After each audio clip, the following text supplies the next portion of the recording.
Olá, e vamos iniciar nossa aula número 1 de desenho infantil. O desenho infantil é um dos segmentos mais importantes na área de ilustração. Então, nós vamos trabalhar a ilustração infantil, o desenho infantil, em duas plataformas. Uma para fazer os esboços, utilizando um software bitmap, e o outro para fazer o acabamento, utilizando um software vetorial. No desenho infantil é muito importante você trabalhar com proporções e com formas simples. Então aqui nós vamos utilizar dois círculos, tá? E aqui nós vamos fazer um personagem, né? Nós vamos fazer uma tartaruga.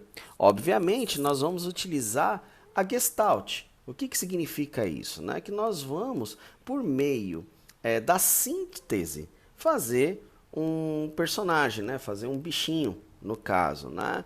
A tartaruga, basicamente ela vai ter duas formas circulares, né? E ela vai ter o casco, as patinhas e a cabeça. A cabeça nós vamos fazer ela um pouco grande, né? Ou seja, nós vamos fazer dentro dessa proporção de dois círculos. E por que nós vamos fazer isso, né? Nós vamos trabalhar dessa forma porque a gente está fazendo uma ilustração infantil, então nós não temos um compromisso com a realidade.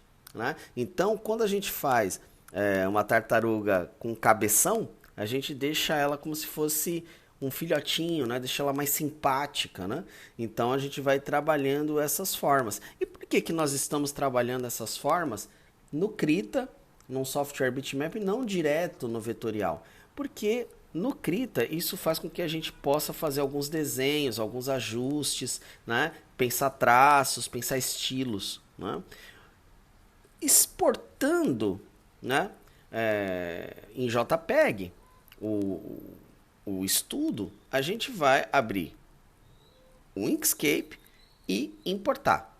Nós importamos, travamos a imagem na camada, né, camada base, e começamos a fazer o trabalho vetorial de arte final. Uma coisa importante na ilustração infantil ou no desenho infantil é você pensar na ausência do traço e você pensar mais no preenchimento, tá? Então, procure trabalhar massas de cores ao invés de trabalhar desenho, isso propriamente dito, tá? E no Inkscape, a vetorização por meio da Pen Tool, ela é mais interessante quando nós fazemos traçados sextavados e depois nós vamos deletando. Isso ajuda muito a deixar mais arredondado. Se fosse o Illustrator, aí seria um outro tipo de vetorização, já pensando nele arredondado, porque a ferramenta Pen Tool do Illustrator ela é mais versátil nesse aspecto, ela pensa de uma maneira diferente. Né? A do Inkscape ela é mais parecida com a do CorelDRAW. Né?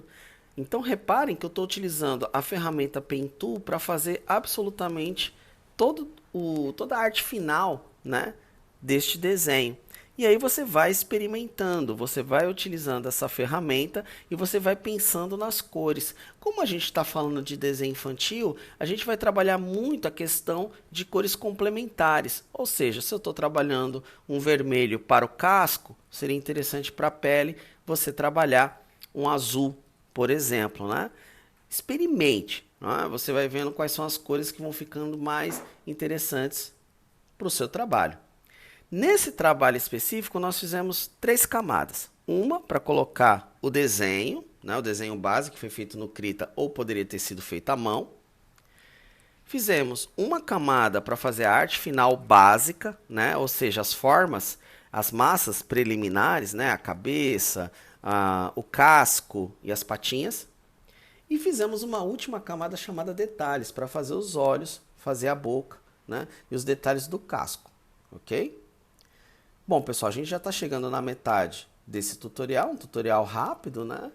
E aí eu peço para vocês que, se vocês gostarem, que vocês curtam e que vocês compartilhem, que vocês passem essa videoaula para alguém que você goste, né? De repente para algum aluno, para alguma criança, ou até mesmo para você já enveredar na indústria, né, da ilustração infantil, que é ampla, gigantesca e que vale a pena você explorar. Lembrando que todas essas aulas são insights para as aulas de imagem digital, de desenho, ou seja, de várias disciplinas que são ministradas no curso de Comunicação em Mídias Digitais e na graduação de Artes Visuais da Universidade Federal da Paraíba. Bom, pessoal, como vocês podem ver, alguns pontos eu deixo pontudo. Por que que eu faço isso, né?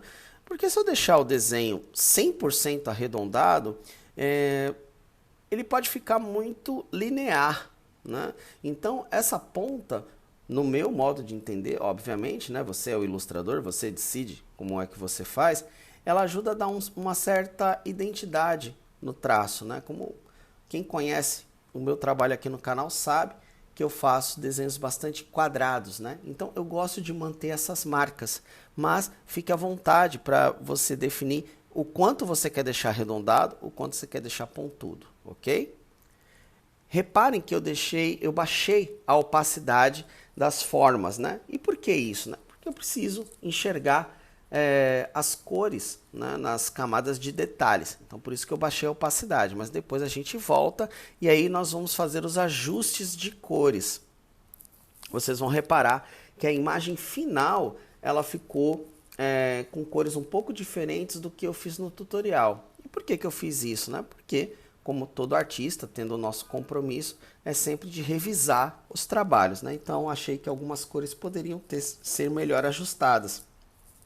Aqui eu não fiz, no tutorial, na imagem final eu coloquei, né, a questão de colocar um fundo, né, colocar um shading, né? Então vocês vão reparar que eu vou colocar um shading verde, ok? Esse shading verde, ele vai ser complementar tanto ao azul quanto ao vermelho. Então ela vai ficar uma ilustração bem destacada, né? Eu precisava achar um fundo que destacasse a tartaruga de uma maneira geral, ok? Então, mais uma vez, vocês tentem ver sempre essa questão, porque muitas vezes um fundo, né, pode simplesmente matar o trabalho, todo o trabalho que você havia feito, porque ele some, né? Isso é um erro muito comum que os ilustradores iniciantes fazem. E para piorar, né? Muitas vezes, outro erro também é o ilustrador fazer simplesmente o desenho na internet, né? Ou faz no vídeo e ele não imprime. Quando ele não imprime, ele não tem uma noção muito clara do contraste. Então é muito importante que vocês tenham essa espécie de costume de fazer uma prova, né? Para ver se as cores realmente ficaram interessantes, tá? Aqui vai uma dica. No Inkscape, você pode fazer a linha e você transforma essa linha em massa. É só você ir no segundo item da barra que ela vai ter uma opção para você engrossar e transformar em desenho. Lembrando que essa sobrancelha, né, que eu estou fazendo, ela não é mais uma linha, ela passa a ser um desenho, tá? Então veja se esse tipo de situação é interessante para você. Aqui eu quis fazer uma sobrancelha, né? E quis fazer uma boquinha. Importante dizer, né, que a tartaruga não vai ter uma sobrancelha, mas qual que é a ideia, né, de se fazer uma sobrancelha, né? Sempre quando a gente trabalha com personagens infantis, na verdade nós estamos fazendo personagens que demonstrem uma certa empatia, né? Então a gente faz um pouco humanizado esses personagens, né? Então por isso que a gente joga um sorrisinho, joga uma sobrancelha, de repente essa tartaruga a gente vai fazer com dentes. A gente pode brincar com esse universo, né?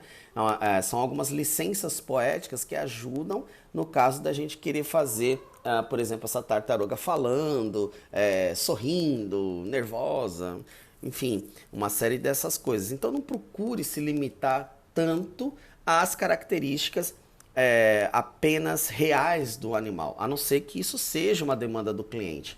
Mas, por exemplo, se você quer fazer uma tartaruga animada, falante, enfim, brincar com esse universo, não se acanhe e use elementos da humanidade, né? Para você fazer um bichinho que ele seja mais simpático e que ele demonstre mais empatia para o seu leitor. Ainda mais se for uma criança, o seu público-alvo. Lembrando que essa arte vetorial é muito importante que você faça sempre os elementos fechados para que você possa fazer uma edição adequada ou que ela possa ser usada em outros projetos, ok? Estamos chegando no resultado final. Espero que vocês tenham gostado e, desde já, meu muito obrigado e até a nossa próxima aula!